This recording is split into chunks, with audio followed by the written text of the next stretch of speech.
Hello, everybody, and welcome to podcast number 39 of The Real Estate Show. I'm Cherise Selly, and with me is Shawna Uehling, and together we are a part of Selly Group Real Estate right here in Colorado Springs, and we are so excited to bring you real-time, relevant information to the real estate market, helping you, guiding you through this crazy journey of real estate, because we're all trying to make sense of it as things are just moving so fast and furious, right, Yes. Shawna? And they're still going, aren't they? Fast. So let's go through our February stats really quick. Those numbers are now out, and it's interesting because I was really wondering what the numbers between January of 2022 to February of 2022 would be. They're actually up. The average price is up 4%. Wow. In that month. And so it went from $494, $954 to $514, $757 in a month. So, and it's 13.2% higher than February of a year ago, of 2021. Yeah. Now, Makes if you throw out the average and you take away the highest and the lowest variables, that gives us the median price. Mm-hmm. And the median went up actually 4.5%. So the median price was a little higher than the average price, and that went up from $445 to $465 in a month. So we have still, and this was the same as last month, we have 0.5 months a supply of inventory, which is basically 13 days on average. Yeah. That's crazy. And it seems like it's less than that on what we're working on, doesn't it? I know. It really does. And 430 active homes today were on the MLS when I pulled up all the active listings that were single family homes in El Paso County. Mm-hmm. So that, and the Gazette actually said in an article within the last week or so that the inventory is the third lowest total. And this is related to February's inventory. Okay. Going back over 25 years. So today, when I pulled up the listings, besides 430 active homes, 276 of them were existing homes. So not new construction. Right. So that's the inventory thing that we're still dealing with. And Shawna, tell me how it equates to the listing you just put up. Yeah. You know, it's been quite the experience, let me tell you. We listed it just yesterday, and I think right before we went on air, I looked, and there were 50 booked showings. 50. And we have 4 offers in hand from yesterday. Mm-hmm. And, you know, it's a entry level, really a fixer-upper home. It was one owner from 1973. Wow. So it definitely, they did some updates, but it needs, you know, some work, but and I priced it, you know, in regards to that, but it doesn't matter. People, you know, it's bidding up pretty quick already. Don't you think that the market just speaks? It kind of organically brings up that value. It does. You pick a starting point. It's almost like your entry bid. We've talked about that before. Yeah. And so you picked a point of price that with the estate that everybody could agree it would be the entry point. Yeah, and it's in a great neighborhood. The location is perfect. It just needs a little TLC, and people are noticing that with it, and they see it, and man, it has been a zoo over there. 50 book showings in what, 24 hours? Yeah. 26 hours. So there's a good chance that there would be well over 100 showings to 150 before offers are actually, you know, decided upon.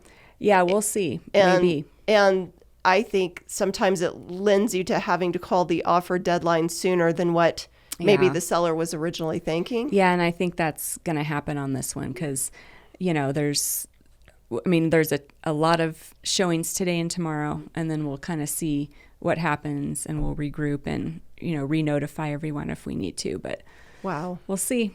You know, we're experiencing it in every price range, this kind of activity. It's so true. It is. And related to the upper end, the luxury market, when I put up a listing that was in the luxury market price, right at that, you know, couple $1 million mark, this is something that I would say is a very interesting revelation through this. And it's something that you encouraged me to talk about today. So thank you. You're welcome. Because it just didn't dawn on me to bring it up in the podcast, but it's actually such an important point that there is a particular type of housing that we have such a shortage of in Colorado Springs that seems to be an absolute necessity. Mm-hmm.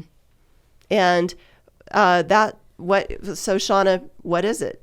Well, it's the ADU level of a listing, and there's not a lot of houses that have a separate and attached or a separate dwelling mm-hmm. that you can either rent out or you can bring parents in or bring the college kids in or if anybody you want to do that. Or really work. Just give you work, have extra space, just any kind of flex area that isn't necessarily attached to the living area of the home.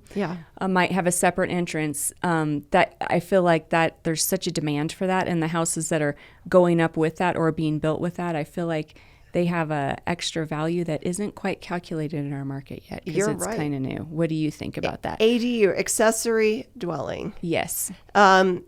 What is the U? Accessory unit. Thank you. Unit dwelling. Good job, Accessory Shawna. dwelling units. Good job. I mean, we don't, and normally, a lot of people use the word garage apartment or apartment. Yeah. Separate apartment. Mm-hmm. But what I'm finding is that the connection space to this accessory dwelling, if it's actually connected to the home mm-hmm. and you can access that part of the accessory dwelling and you have a point of entry from the house into that accessory dwelling, as well as a separate access maybe outside. Right. It's something that is so needed because there is such a desire for multi-generational living. Mm-hmm. And or people that are home officing and need that place to actually work now because COVID has changed the way we all work. Mm-hmm. But this whole idea of multi-generational housing, I don't think there's going to be an end of this discussion. The need, we found out firsthand how important that need is and how little it's being met in Colorado Springs. So mm-hmm. I think it added hundreds of thousands of dollars, honestly, to the value of the home sale and the velocity of what we were getting for offers, and the reason why people were maybe bidding up was to have that other space. Yeah. So you found out that the people you had bidding on the house were willing to spend far and above asking price because there is no other option that they could find with that particular space. And it's so well done. Yeah. Very beautiful space. It's not the afterthought. Mm-hmm. It's a part of the home, but it's just a separate part. And could you see with driving past the home that there was a area to be rented in the house? Good question. It wasn't a rental. It's not a rental. But a separate dwelling, no, you couldn't see it. It wasn't visibly noticeable from the street. No. And I think those are the ones that bring the most value. So let's talk about the genius in this podcast. I'm staring at her because she just built a home. And you've met that need, and you may not have even realized what a strong need it is, but you designed your own home for that need. Yeah. That was important to us. We thought if we were going to build, we definitely wanted to have that extra flex space up there because it just adds more value to the house. We could rent it. We could, bring our parents in, whatever we wanted to use it for. Could be extra space at Christmas. But, if we were going to build, that was definitely a high priority for us. I love it. And now I'm seeing more of them pop up, which is kind of fun. But there isn't enough. No.